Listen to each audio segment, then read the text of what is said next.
for Around the Ozarks in 5, brought to you by the Butterfly Palace. Have the best day ever adventuring through the rainforest at the Butterfly Palace. And Springfield Greene County Park Board, reminding you to go play. Here are your hosts, Ethan and Sarah Foreheads.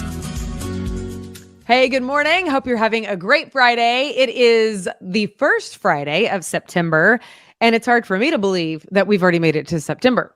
Yes. Isn't it? We did it. Kind of, yeah. Diana Tyndall, once again, pinch hitting for Ethan. He's still in Florida with Convoy of Hope, helping the good folks down there. So he should be back next week for the podcast. Yes. You're like, thank you. I hope Mr. he comes home soon. Yes, it will be soon and very soon.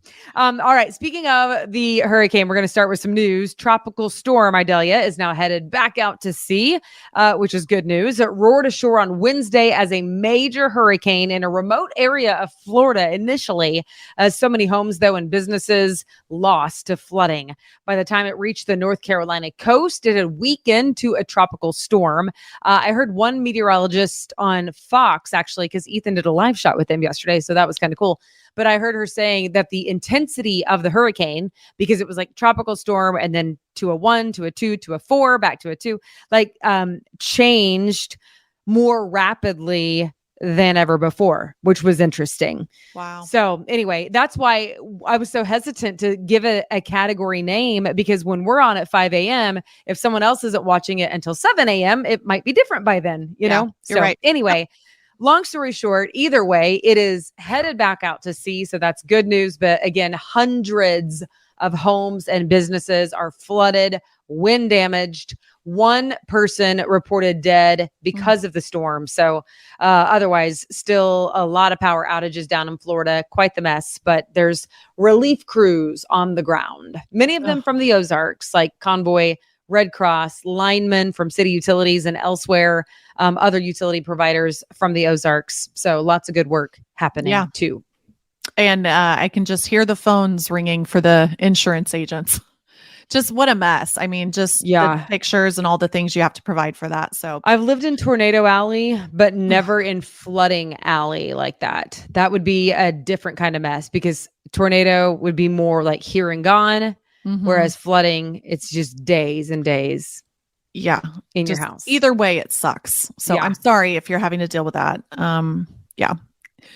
Okay, well, back here at home, we obviously had our fair share of storms a few weeks ago, and today is the last day that you can drop off storm debris here in Ozark, actually. The storm debris drop-off location, it's at the corner of Highway JJ and Hartley Road. It's open from daylight to dusk, and the city's planning to burn the massive pile of yard waste that has collected a whole lot of wood and debris and all the things that need to be just burned up. So if you like a big fire, I'm sure you can be seeing one South soon. Springfield and Ozark, the day after the storm, I was trying to drive, 3 miles or something to the south. And it was nuts. Like how many trees, big trees, were over roads and on houses and on cars.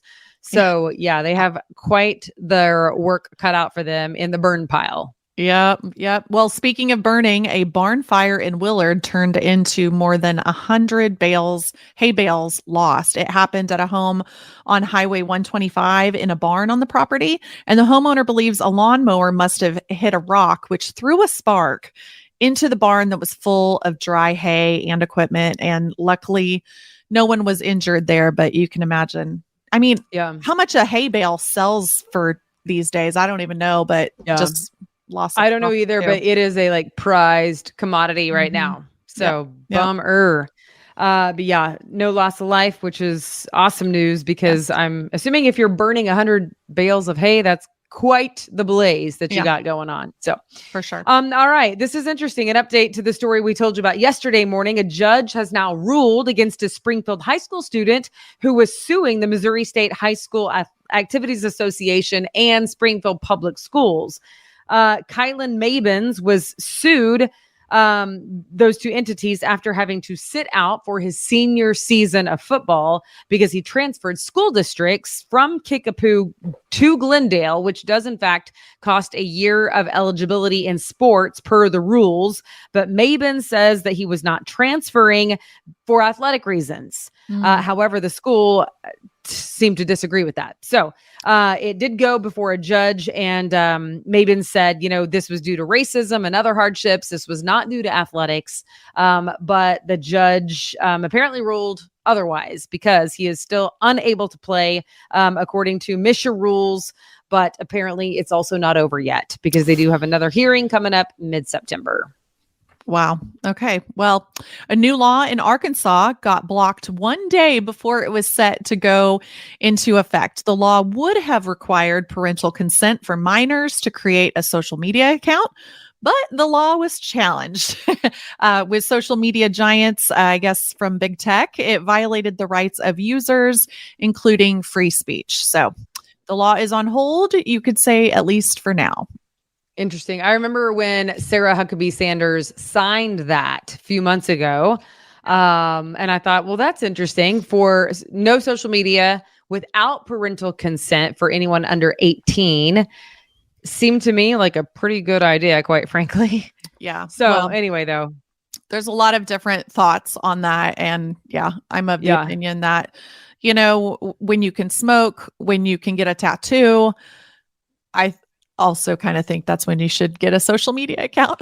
Yeah, it's just, but yeah, I mean, freedom of speech. I get it. I get it. We live in America. So, right. Yep. Yeah. Yeah. Anyway. Okay. Well, there you go. It's on hold. So if that changes, we'll keep you posted.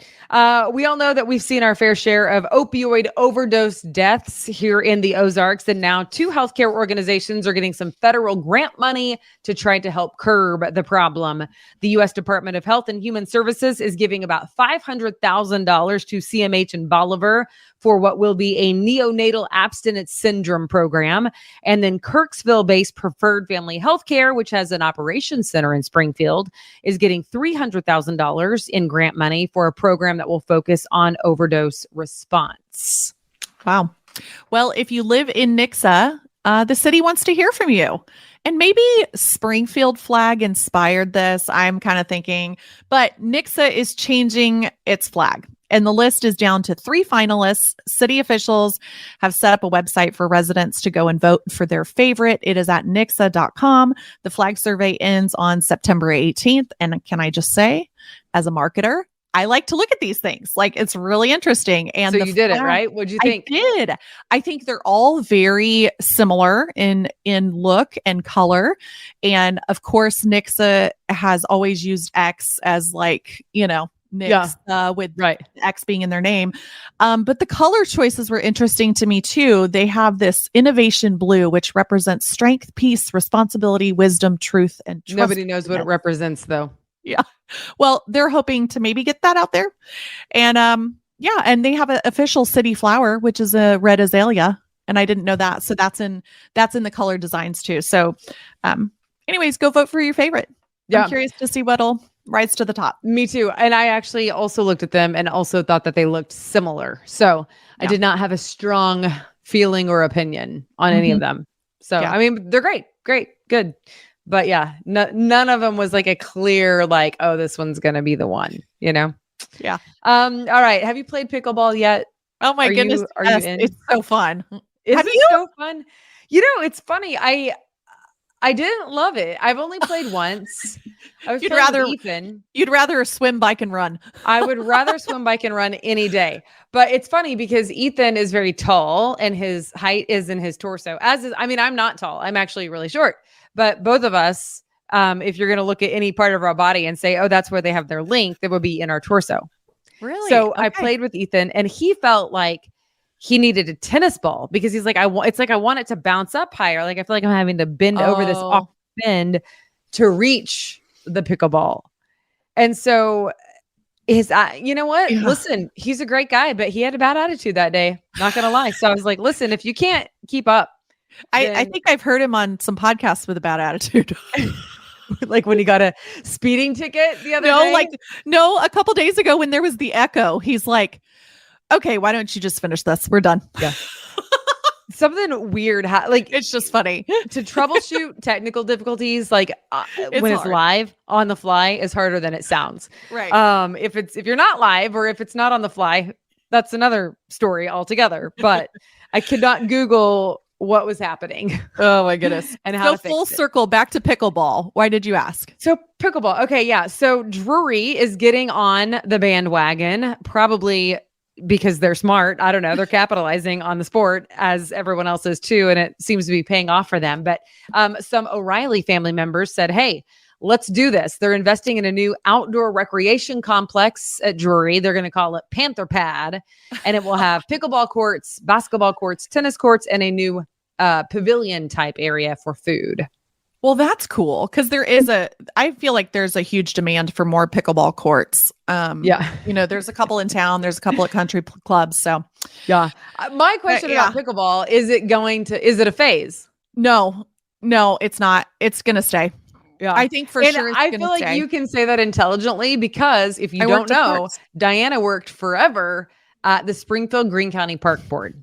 Well, the reason I can say that is it does take a while for serious decisions like that to be made, like to change the infrastructure of like courts. And the fact that we changed some of our park tennis courts to pickleball courts, I think it's here to stay. It's too many people love playing it. Young people, old people, all ages. And it's a fun sport. It really is. Yeah. So okay, see, now we need to go play.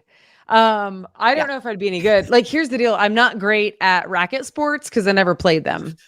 Well, I mean, I can hit a softball, competitive, but I'm not like Ethan and Griffin will play ping pong for hours on end. Like, they're sweating. And like they have like this like turn, they like turn their wrist. It's impressive. And then I'm just like, doop, doop. I don't know. Give me I can work with my feet. Okay. Or my legs. Well, I feel like, I just lost my earbud. I feel like we should definitely do this. Okay. I'm in. I feel like it's a date. So I'm looking forward to it. All right.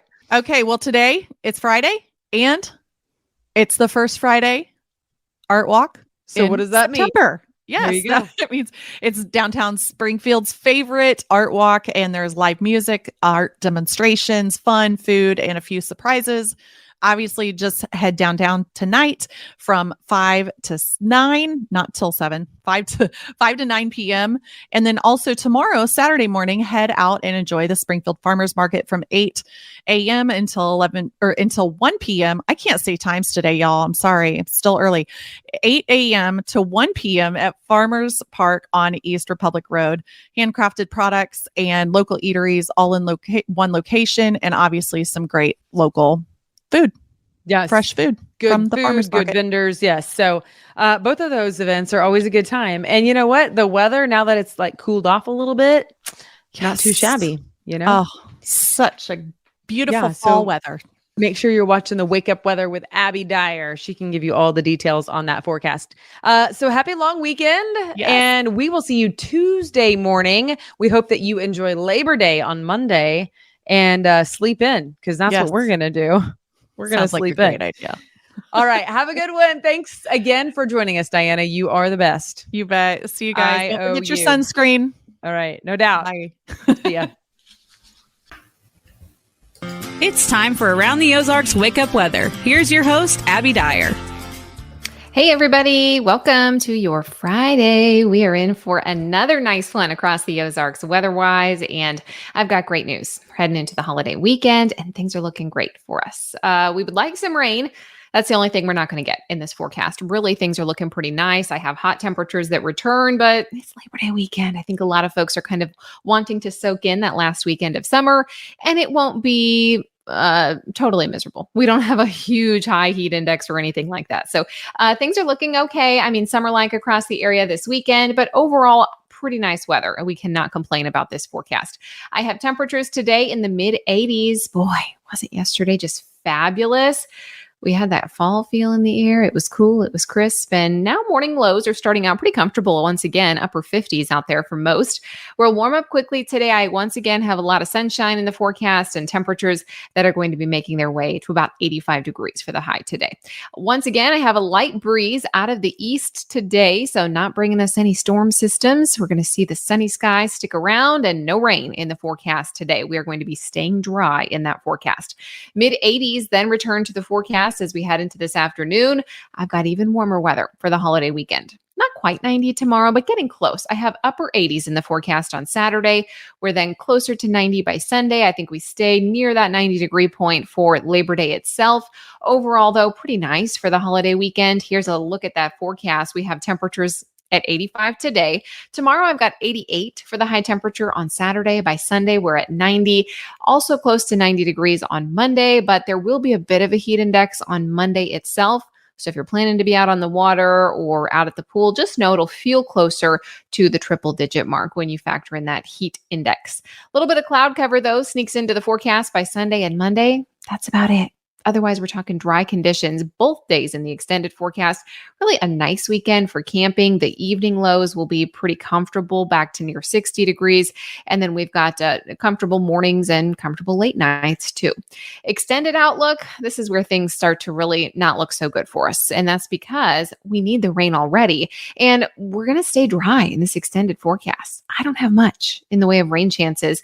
You'll see one rain chance here that I'm going to talk about in our extended outlook, but otherwise, this outlook is looking dry and hot. When we look out kind of the second week of September 6th through 12th, I have high temperatures that will likely be above average, good odds of seeing above average high temperatures.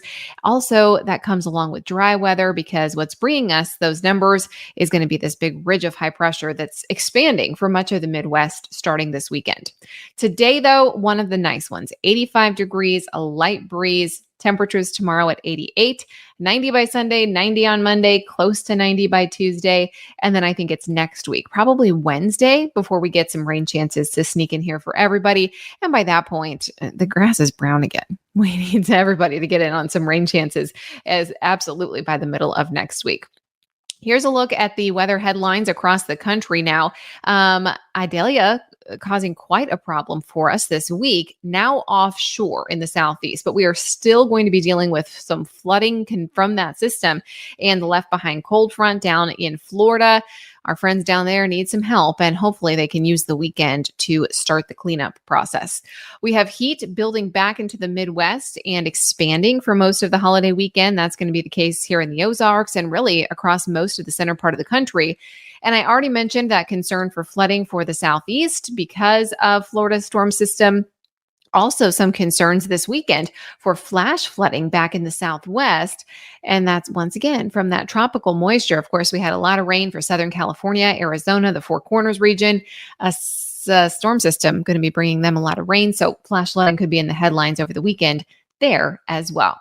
All right, it is time for the Friday Wake Up Weather Brain Twister. And I will repeat the question that I left you with yesterday. In the United States, which month tends to have the most births? We are in the month of September now, but do you think it is May, A, May, B, July, C, August, or D, November? The answer is C, August. Technically last month now. If you know people with a lot of birthdays, friends, family celebrating, you would be correct. August, the answer. More babies historically conceived during the colder months.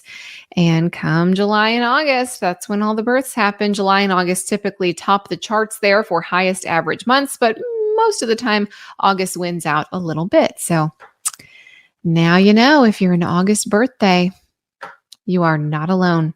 A lot of folks celebrate some birthdays in August. All right, here's a look at the Wake Up Weather Brain Twister question, appropriately timed for today. What year did Labor Day become a national holiday?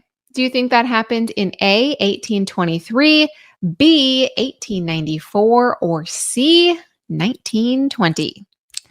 I will have the answer for you next time. That's what's coming up on Wake Up Weather. I hope everyone has a fantastic day. Find a way to enjoy those mid-80s and the nice cool mornings. It's just going to be too nice to miss out on. I also wish everyone a safe and happy Labor Day holiday weekend. Thank you to all of those of you that will be working on Labor Day itself. We couldn't do it without you, and we appreciate you. Thanks for listening. And if you need weather up to the minute all weekend long, make sure you check out aroundtheozarks.com.